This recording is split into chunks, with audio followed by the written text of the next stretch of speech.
আসসালামু আলাইকুম। সবাইকে আপনার টিচিং একাডেমি থেকে স্বাগত। আজকে আমরা চতুর্থ শ্রেণীর 57 পৃষ্ঠার এই 4 নম্বর অঙ্কটি করব। এখানে দেখো বলা আছে কোন সংখ্যাকে 34 দিয়ে ভাগ করলে এর ভাগফল 3 এবং ভাগশেষ 10 পাওয়া যায়, সংখ্যাটি কত? কোন সংখ্যাকে 34 দিয়ে ভাগ করলে, তাই এখানে আমরা লিখব সমাধান করব। আমরা একটা সূত্র লিখবো। আমরা জানি ভাজ্য নির্ণয়ের একটা সূত্র আছে, সূত্রটা আমরা লিখবো। আমরা জানি ভাজ্য সমান, এটা মুখস্থ রাখতে হবে, ভাজক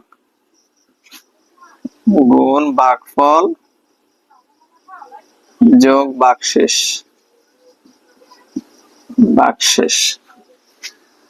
এই সূত্রটি আমরা জানি। হ্যাঁ, ভাজ্য সমান ভাজক গুণ ভাগফল যোগ ভাগশেষ। এখানে ভাজক দেওয়া আছে 34, ভাগফল দেওয়া আছে 3, ভাগশেষ দেওয়া আছে 10। বলছে যে কোন সংখ্যাকে 34 দিয়ে ভাগ করলে, মানে যাকে দিয়ে ভাগ করে সেটা হলো ভাজক, এর ভাগফল 3।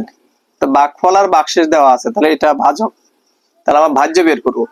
তো আমরা জানি ভাজ্য সমান ভাজক গুণ ভাগফল যোগ ভাগশেষ। এই সূত্রটি আমাদের মুখস্থ রাখা লাগবে।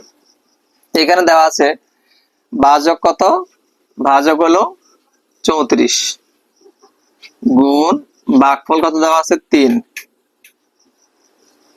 যোগ ভাগশেষ দেওয়া আছে 10। তাহলে 34 আর 3 যদি আমরা গুণ করি আসে 102। কিভাবে? 3 4 12, 2 হাতে আছে 1, 3 3 আর 9 আর 1 10, যোগ কত 10। 102 আর 10 যোগ করলে হবে 112। এটা হবে আমাদের সংখ্যাটি, কোন সংখ্যাকে। তাহলে আমরা লিখবো সুতরাং নির্ণয় সংখ্যা অথবা উত্তর 112। তাহলে উত্তরমালা দেখে নিবা। ঠিক আছে, তুলে ফেলো।